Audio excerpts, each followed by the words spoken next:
Son of a bitch.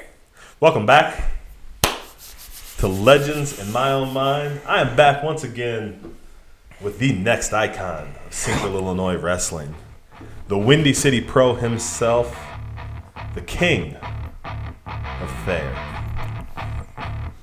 Sage Ramsey.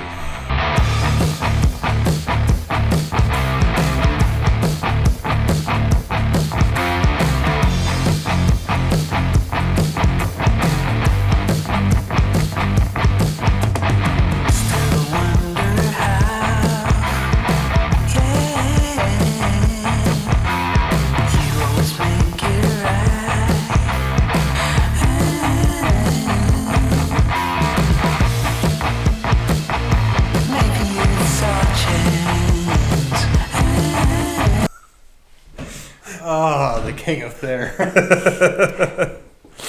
We were coming out one night. We always kind of joked around about Troy running the town and it was a very small town. There's what, 46 people maybe? On a good day, 720. Okay, a little bigger than I estimated. The mayor of there, you remember? That's right. It was on our way out to his house one night, and we got a little lost, and then got pulled over, and was on the phone with him. And I'm like, well, I'm getting pulled over, and he's like, oh, okay, hold on, I'll take care of it. And when the cop gets up to the window, he's like, you looking for Troy's? I'm like, yeah. He's like, okay, it's back down this way, take a right. I was like, and from then on, he's been the king of Thayer. That's not even the whole story, though. We don't need the whole. They don't care about the whole story. Oh, but it's such a good one. All right. So, last week we talked about your whole career. Well, we talked about the beginning of your career. We talked about from being a fan growing up to your first big title run in New Midwest. This week, I want to get a little more into how you became the wrestler that you are. Okay. So we talked about Windy City Pro.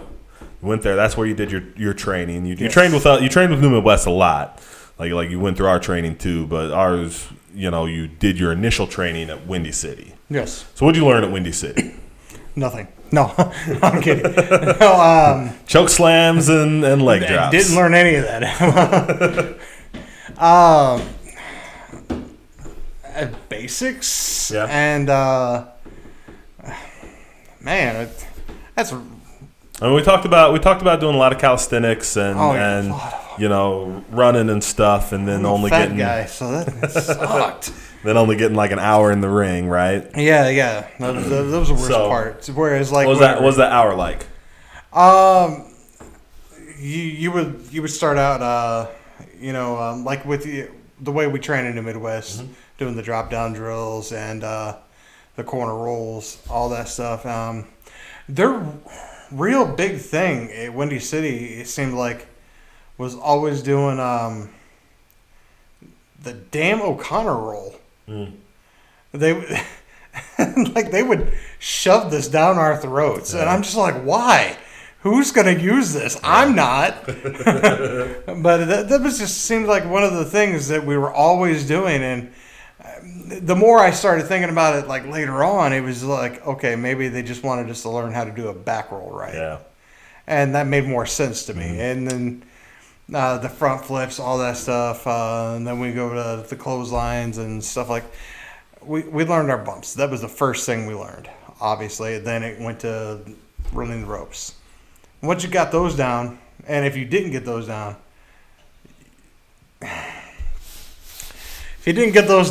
you got chopped. Yeah. And you learned your lesson real quick. Okay. It's just like if you didn't learn your bump right. Some negative reinforcement? Yeah, there was quite a bit of negative reinforcement. Mm-hmm. I always thought it was negative reinforcement because I was like, okay, you're trying to teach us how to do this, but if we screw up, you're going to teach us a harder way to do it. Right. And I never really liked that idea of training. Yeah, no. Because if you didn't get your bumps right and you were bumping and hitting your head and shit, next thing they had you out on the floor doing it. Yeah. And it was just like, what good is this doing me on the concrete? Right. You know, but at the same time, you learned real quick. Yeah, I bet. You learn to tuck your chin, and you get back in the ring, and you're bumping beautiful necks. So, I mean, it works, but at the same time, I wouldn't train somebody that way. No, that doesn't sound. No. That's that's that kind of old school mentality that the business just can't get away from, where it's, like beat them up, run them out. Yeah. Thin out the wheat. Thin the herd. Yes. Which there's a way to do. I mean, I I say that I believe in thinning the herd. I know. I've seen it. Not everybody is meant to be a wrestler, but there's a right. I don't think that's the way to do it anymore. Especially not anymore. No, not anymore. Especially not anymore, because everybody knows. All right, so you get your basics down. Yes. Come to New Midwest. And relearn it all over again. No. But the best thing about New Midwest is we talked before last week, and we were talking about how it was a little bit different, because you would have your basics at Windy City, but everybody's going to have their own style. Right. And coming to New Midwest and learning with a different group and trying different things in different ways, it was a better experience, and it was all the way around a better thing. And it was, I don't know how to explain it. It was so great. The thing I've noticed the difference between New Midwest and everywhere else I've ever seen as like a school. Yes. Is New Midwest fostered the love of wrestling. Mm-hmm. You could come into New Midwest and fall in love with wrestling and go other places where it's not like that, and not want to do it, not like it, not want to be one of my and I think that is a little bit to the detriment, because there are a lot of guys in New Midwest who didn't really go out, who didn't go other places, and it's fine to not go other places, but it's fine if you don't go other places because you don't want to go other places. I think New Midwest was so tight knit, and we were so we loved doing it our way. It was discouraging. Some guys tried it and were like, "Oh, that's not like New Midwest. I don't want to do that." You know what I mean? It was not the best reason. If you're just interested, if you're just interested in being like a weekend warrior, you just want to do it around your town, and when it's easy for you, fine. Yeah. Right. Yeah. Then you've got your one way of doing it. Right. And you don't learn. If you go out and you're like, well, this isn't like what I'm used to, I don't think that's healthy. You know what I mean? I think that's absolutely. the wrong reason not to do it. Yeah. And that would be my one criticism of the way that New Midwest did stuff, is we created such a great environment and such a tight-knit thing that it discouraged people from going out. Now, some people still did go out. Yeah. So it wasn't like a 100% thing. But that's kind of my one thing. But that's the difference I've seen. And then other places, so New Midwest created this love of the business, and it was so fun, and we were all so tight-knit and had such a good time, whether we were training or at shows or whatever. Mm-hmm. Other places, it's almost like the opposite. They try to tear that love of it out of you. Yeah, they want to make sure, they want to make sure that this is hard, and they want to make sure that if you want to be a wrestler, you really have to want to be a wrestler to make it through these other places. This is the way you've got to do it. Yeah. Yeah. And that's never the way it should be, in my opinion. Yeah. And as I was learning from Windy City to New Midwest Wrestling, there's no right way, wrong way. Right. And we even learned even more of that whenever we ventured off and went to OVW. Yeah. We were both there at that training camp. We both come back and we're like, hey, we could do this. We could add these little twists here and there that we didn't. We were coming back and we were doing a hammerlock the different way, right. So, I mean, you never stop learning in this business, and just going off and doing that, what was it, a week course? Week tryout, yeah. Yeah, week tryout. Yep. And it was awesome. Yeah, we both come back with different knowledge, and at that point, I was kind of helping out with training and doing different stuff, and so it was altogether, what I knew at Windy City, what I learned at New Midwest, and then OVW and different places I've been, different places let's talk about that. What did you learn at New Midwest? So you picked up your basics at Windy City. Yeah. When you came to New Midwest, what did you start to learn there? I think I learned more flow than anything because, like, as I said earlier, before with the one-on-one times and stuff like that, I learned how to control and go over more chain wrestling. As a bigger wrestler, all I want to do was moves. That's I just want to do moves. There's more to wrestling than just moves. Yeah. And you were really instrumental in that with the chain wrestling because we'd get in the training center and we'd chain wrestle, and it was so much fun going from hold to hold to hold. And I still love doing that. It's just I find it hard for some of the matches I'm in or I'm put in to do any chain, and then I'm like, do people want to see a big guy chain wrestle? Right. And some people are like, no, just go out there and entertain. And I'm like, but I really enjoy chain wrestling. Like that's why before I was talking about the match with you, whenever we started out, it was me and you working one-on-one there, and it was the chain at the beginning. I love doing chain wrestling and hold for hold. I love doing that, but nobody expects a big guy to be able to do that, and I can do it. I can keep up with you, and I just absolutely love it. And I think learning that New Midwest taught me to be way more smooth with the precision of that. Precision. There we go. That's the word. I'm thinking too fast and trying to talk at the same time, and nothing's coming out right, but it's kind of is. But nah, it's good. You're good. Yeah, that's New Midwest taught me how to take my time and be more smooth with moves and from going from one thing to another. And it also taught me more of in-ring psychology as to how to make matches work and make sense. Because before, as I said, all I wanted to do was moves. Right. You can have a match, you can throw moves in, but at the same time, you want to make it believable. You got to have a starting point, a great middle, a comeback, and an end. New Midwest did it, you know, and then that was probably the best thing I ever got out of New Midwest wrestling and the training with you guys. And I haven't changed anything from that, except I still do big man moves, but I can always go back and do that other stuff. It's just hardly ever needed from me. Okay. And still, I'd love to have that one more match, you know, of doing all that cool stuff again. Yeah.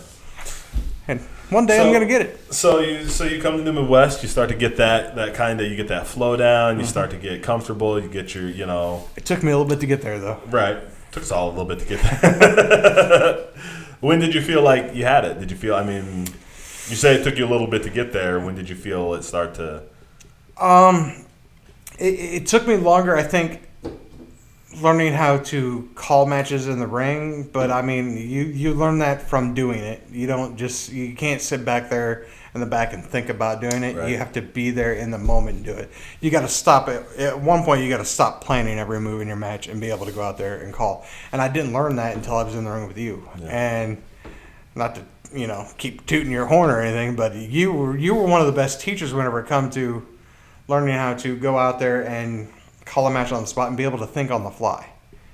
Thinking on the fly, some people can't do it. Some people can't, yeah. And you have to be able to adapt to every situation because no two wrestlers are going to be the same, ever. Right. And you learn that, and you keep learning that. And whenever you think you got somebody figured out, you're wrong. So you just got to keep going back and trying to figure it out. And that's why I don't think I planned a match in 10 years. Yeah. If I mean, sure, I'll be like, okay, well, here's the go home, but I could walk up to you and be like, hey, what are we doing? And be like, just go out there, we're going. And I'll be like, all right, let's do it. Right. And I have a very select few people I can do that with. Tom Marson, Justin Jones, I can get in there and just do that with him. Yeah. John Magnus, I'm sure I could do it with him. Maybe, probably. One day I'll find out again. It's been a minute since I've been in the ring with John, but I'm sure just me and him talking, it'd be great. Me and him were able to do that in CIPW a few years back. Yeah. And it was great. And our first move in that match, I was defending the heavyweight title against him, and I was like, this is how we're starting the match. I'm going to go to lock up, you're just going to deck me. Boom. And it was like a knockout blow, and he rocked me so hard, and I just like I was supposed to like fall down on my face. I literally crumbled in the ring, and I'm just like, so yeah, that was a great match, and from then it just I don't know, I just wrestling. Yeah. So so you start to feel that flow. I mean, did you reach a point where you felt like where you really got confident? Like, okay, now I'm set. Trying to think exactly when it was that I actually a moment where like you felt, 100% confident that I could just go out there and work a match, or like, what are you trying to get at here? Well, yeah, anything like that, I have a couple specific moments where like I remember being in the ring and going, yep, that's exactly what I planned. I hear the crowd react a certain way, and I'm like, yep, that's exactly how I wanted you to do that. I knew you were going to do that. You know what I mean? Like where you tried something and it worked, and you were like, yeah, hell yeah. You get that feeling like that's right. Yeah, but I think that happened later in my career than earlier, because like I'm trying to think of a New Midwest moment when that happened, but I don't think it was. Okay, that's fine. It doesn't have to be. I'm just talking in general. But let's talk about that, because so you get through your first title run, and that was when you started going out to other places. Yeah. What made you want to start going to other places? More opportunity. I just wanted to see what it was like, because I knew a couple of you guys that were traveling different places. And I believe it was my brother Daniel that brought home a flyer for RCW. Okay. And I wanted to check them out and see what they were all about. So I got a hold of them, and I went down there, and I liked it. Yeah. I mean, it seemed like it was going to be a good deal, and I was there for a long time. Okay. Ended up winning their tag team titles, heavyweight titles, all this stuff, and now going down there. So what did you get from that? How did that? How did that feel? What did it? Getting out, going somewhere else. I learned how to be more of a leader at that point, because at that point I was always a follower, and like we had such a set hierarchy at New Midwest. Yeah, it was like You knew. I knew who the boss. I can follow that guy. I need to plan my match with this guy. If I'm wrestling those guys, we'll be able to gel real good. We can just do these training spots. We had such a set program at New Midwest to get out. Yeah, absolutely. So now here I am going down there, and I'm testing the waters, and I'm learning not a different way to wrestle, but a different way to approach things. Because now here I am in a different locker room that I'm not used to. So I'm all like, okay, who's the booker here? Who's in charge? I'm trying to figure the whole dynamic of it out, and it was really confusing at first, because I really just didn't know who was the boss. There were so many of them. Yep. It was too many chiefs, not enough Indian situation. But then probably just a few shows in, I was moved up because they had learned more about me and stuff, and they're like, okay, well, you seem to have knowledge. You can help us out. So I went down there, and I helped them start building their shows and making their shows better than what they were. Not saying they were bad, but I was giving them different ideas and different ways to do things. And it worked out great. Then I had to learn how to book, which that's a whole different situation. Right. From being booked and learning how to plan a whole card, I went in there blind, never doing it before, and trying to figure out what made sense to me. Yep. And pitching it and trying to make it work with different guys, because everybody down there had their own set. They were just so used to being able to plan their own matches and do this and that. I was like, I want to make the card work like what we do at New Midwest. Yeah. I want to make the show flow, have time limits and this and that. And they're like, well, we don't do that here. And I'm like, well, you're going to start. How do you have shows? Yeah. I was like, there's no structure. Mm-hmm. And they had a structure, but it was their idea of a structure. Right.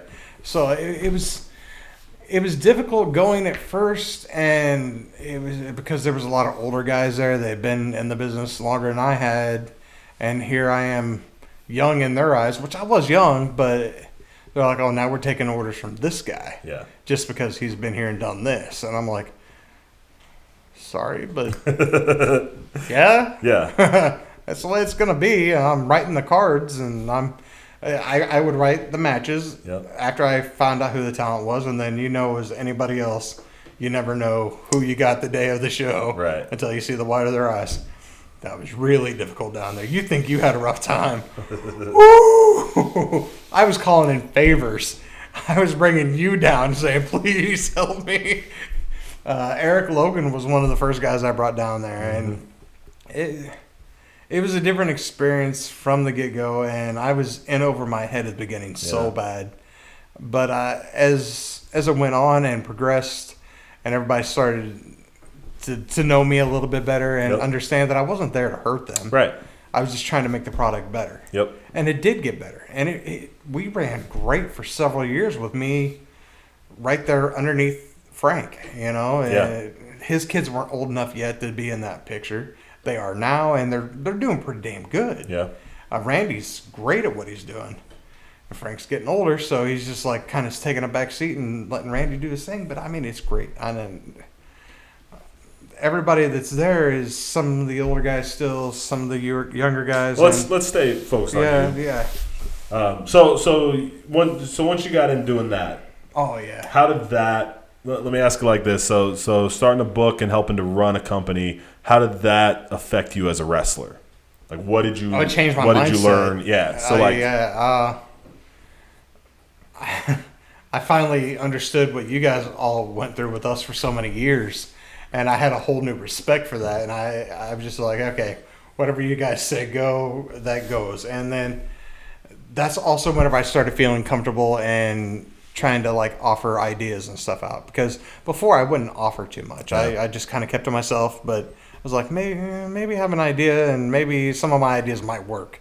And sure enough, some of my ideas you guys used. I can't remember a goddamn one of them now, but some of them you did. all those ideas from back then, it's tough to remember where they came from, it just gave me a different mindset because I hadn't been in that position before, and I was learning down there, and then coming back and running shows or being with you guys and understanding what we had put you guys through for so many years. As I said, whole new respect, and from then on, it was just I felt like I could cruise in the Midwest. Yeah. And out there, it was just a headache. Yeah. So I'd come back home, I'm just like, this is so relaxing. Like, it's fun. It's fun to go to work. It's nice to come home. Yeah, absolutely. Yep. Yeah. Okay, so you've gotten out and you started to learn a little bit. Yes. And you we were talking earlier, like, when did you hit that confidence point, right? Yeah. Where it's like, okay, I got this. And you said that wasn't a New Midwest moment. So what moment was it? I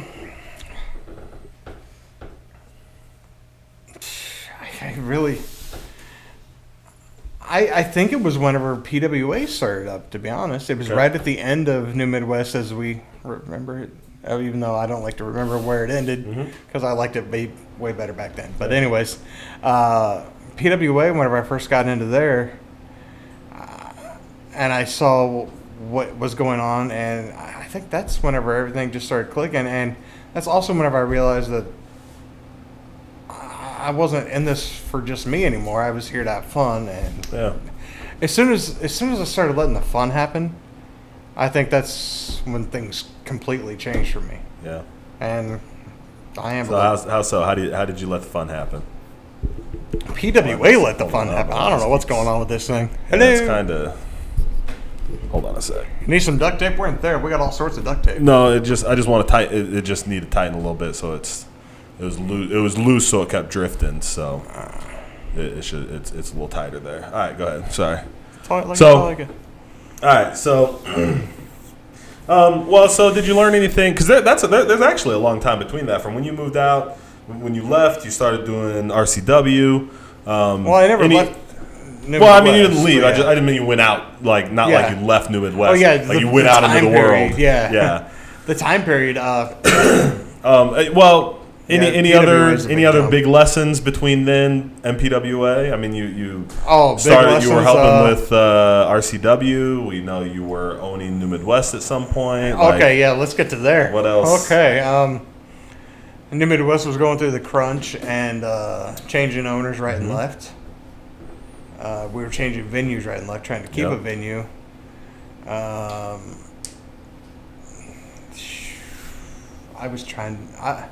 This is whenever I started working behind the scenes a lot more and helping out with New Midwest and trying to find us all these venues. And I was the one that actually found us USA Sports Center. I love that building. Gosh, I love that building. That was so much fun. And because I think I was working at Pepsi at the time, and that's where I was a vendor out on that route or whatnot. But I found that building. We got that. Then we ended up on Griffiths. Yeah, I think it's still going.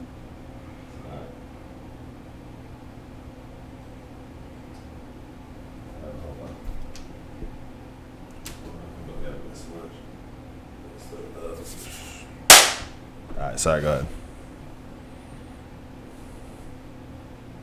What? So New Midwest is going through some we went through cycles, changes, couple different owners, real short, trying to find some different buildings, and you come in as an owner. Yeah, Justin Clark and Stephanie had bought New Midwest, and then asked. I think it was originally if me and Dad wanted to come in, and we ended up buying into it 50-50, and 50-50 with them to where we were half owners, they were half owners, but it never seemed like it was really half owners. Right. And it seemed like they were just, they were control freaks about everything. And that's, I thought New Midwest did okay after that for a little while, but I was never happy with it. Yeah. Because it seemed like it was changing so much, and that was really pissing me off. It seemed like every time I turned around, Justin was pissing me off about something. Yeah. I didn't understand what he was doing. It didn't make sense compared to how it had been ran before for so many years. I'm like, what are you doing? He's bringing in all this different talent, which I understand. Sometimes we need to change. We need to mix up. Right. I was going to say, I think that was kind of his thing. Is he was, and that was that was good. I mean, a lot of it was good. Right. But there was also the good with the bad, and the bad just seemed to outweigh the good sometimes. And it's a real tough thing to say. Yeah. Man. I mean, because New Midwest, and I always use this term, that echo chamber. Yep. It had been there for so long, and I think I just never wanted it to change. Well, when it was, yes, and nobody ever wanted it to change, and it was such that it had changed a lot, but people didn't. I don't know how to explain it. It was an echo chamber. It would go in cycles, right? So it'd be real strong, and then it'd peter out, and then it'd come. Make some changes, and it'd come back again. Yeah. I think that at the time, Justin was trying some different things. He was trying to shake things up. I think he was, if we're being honest, I think he was trying to break that echo chamber. Yeah, which I am not saying is a good or bad thing. I think that was kind of his thing. I think he thought the way to bring it out of its slump, to bring the cycle up from the bottom, was to break that echo chamber and kind of break that cycle and make it bigger. I think he thought he was making it bigger, not that he was destroying things and changing stuff. I don't think that was ever his. I don't think it was ever his intention. Yeah. I think the way he did it made so many of the guys that were so set in that cycle, the way he did it, it made them feel like he's blowing everything up. What are you doing? Yeah. Yeah. And unfortunately, I hope this doesn't hurt your feelings, but I don't think either of you guys had the leadership. No, we needed to right the ship. You know what I mean? Yeah. By the time the crew started feeling like he's blowing everything up, they're sinking it. There was that leadership was gone to Yeah, and so many of the locker room leaders were like, we don't. they were burned out. You know what I mean? And they were on their downswing. So like there wasn't that base, there wasn't that foundation, there was no leadership. And I didn't help with right that ship on that point because like whenever I would get the attitude and stuff from him, I would reflect it to everybody else where they're saying that the two owners aren't even getting along, that it's going to cause chaos and it's going to be rifts, and that. I take full credit for that because I should have never been that way in front of all you guys. But I was so pissed off and angry back then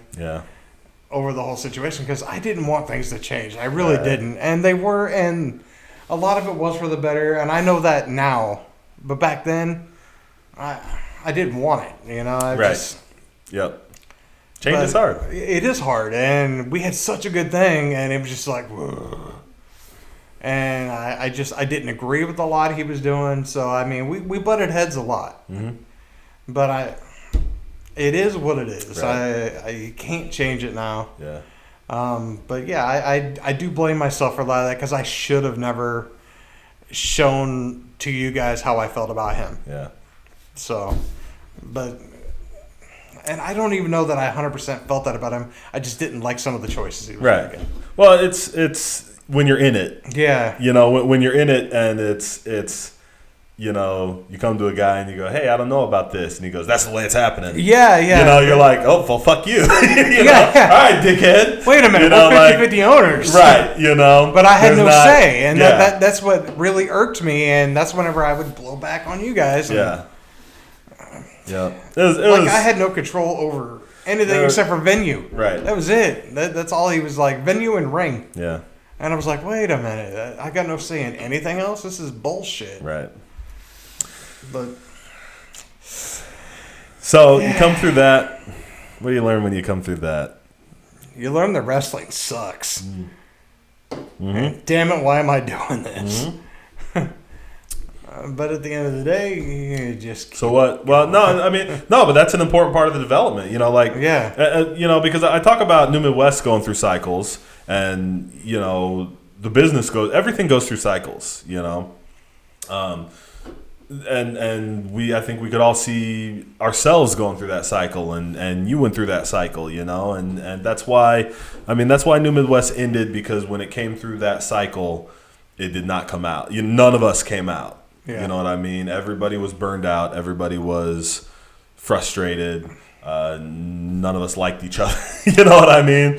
None of it, and there were different bad guys and different finger pointing, and it sucked. You know, it absolutely sucked. Yeah. So what?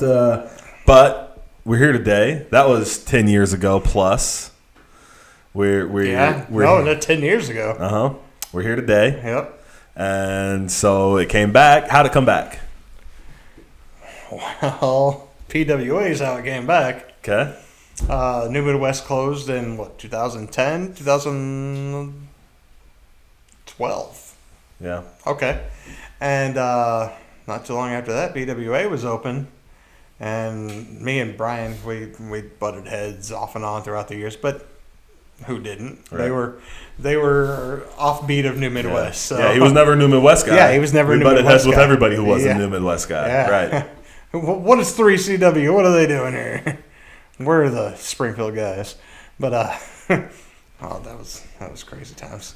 But, yeah, they opened up and they extended the olive branch because we had nothing. Yeah. And they were starting to bring us in, and I'm not sure. I know I was talking to Brian a little bit, but I'm not sure if you were there and you helped bring me in or how it was completely done. But I come in and Brian offered me the championship, and I'm goddamn right I'm coming in and taking that title. So it was like boom, and here I am doing shows again, and I got to bring my guys with me, the Solution. So that was icing on the cake for me. Yeah. And I don't know. The rest is history, I guess. Well, you start having fun. So that's what we were talking about, right? So you reach that point here. This is where you kind of find that point, the moment where you start to have that confidence and letting it happen, right? How's that come about? I think it came about because here was a company that was starting out or whatnot, and a lot of those guys were rivals to us because we were two different companies. Right. Well, except that PWA wasn't there. It was different. It was different. Yeah. There's several different companies. Still the same guys. Merging into PWA. And they're offering me a chance to be their first heavyweight champion, and I'm just like, okay, see what's up with this. And that's whenever I felt the confidence of going into a different Fed that was brand new to Springfield and being their poster child, if you will, right, for however many months it was going to be. And I was like, all right, this is cool. And then they kind of let me have, I don't want to say creative freedom, but at least for my character and go in there for my matches and have fun. And they was like, all right, you're kind of in charge of your matches. You know, you can wrestle them however you want, and you get to call the matches and this and that. I was like, what? You're not going to tell me I have to do this at the end and this and that? And no, and I was like, all right. So to me, then it was more fun, and they were giving me good guys to go against and stuff like that. It was just, I don't know. I think I went into it with a whole different attitude because I know I went into it with a different attitude because I said I wanted to have fun. Yeah. And damn it, I had fun. That's there's no way to explain it. I wanted to have fun. And yeah, I think that's a great way to explain it. You know, and I think that's a great sort of capping point for what we're talking about, that development. You know, talked about learning the basics, and then you find you do the work and you learn the basics, and then you come to New Midwest and you find that family and that love and that sort of that fraternity, right? Where we just sink into it, you know. You have your college years, yes, right?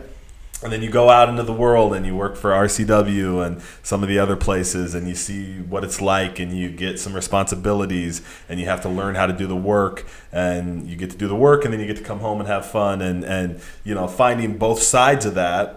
You know, and then we go through a burnout period. You know, you have to burn down and regrow sometimes. You know, everybody does. When you come back from that burnout, where you at? You know what? I'm gonna have fun now. I know how to do this thing. I've been doing it for so long. I've run companies. I've owned companies. I know what I'm doing. I'm just gonna have fun doing this. This company trusts me. I'm gonna have fun. I mean, that's as much of a development as any of us can hope for, right?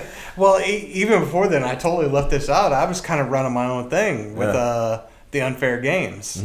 That was all started in New Midwest, and I was running those shows every year. So, I got to have fun and run all those, and I didn't have to put myself on the shows, right? Although I did. Not sure how many times I was a champion. We're not going to go there, though. Well, you got to make yourself champ, right? Who else you going to trust? Yeah, I know. But then to go to PWA, I had fun. Good. I'm still having fun. I'm having more fun now than I have in years. Yeah. Oh, good. Yeah. Good. Absolutely. Good. Well, I can't think of a better place to cap this episode. We got 2 more weeks. Ooh. Next week is always my favorite. Oh boy. Next week we're going to be talking about your philosophies on wrestling. We're going to get real deep and get down into the nitty gritty and really talk about this thing we both love. Okay. Whatever you say, boss. We'll see how this goes. Man. Guys, thanks for joining us. I hope you will get, everything has to develop in its own way, and that's part of the reason I think it's so important to do this episode. I mean, we talk about like chronologically the history, right? And I like for the fans, everybody listening, to talk about kind of like what happened. And then we can kind of talk about like how it happened. And that's kind of how I see the development, right? We talk about what happened so everybody knows like your timeline. So then we go back and talk about how it happened is like looking behind the curtain. And so then next week we're going to talk about how it all comes together today. So we'll see you guys next week. Thank you for joining us. Troy, thank you. Thank you, sir.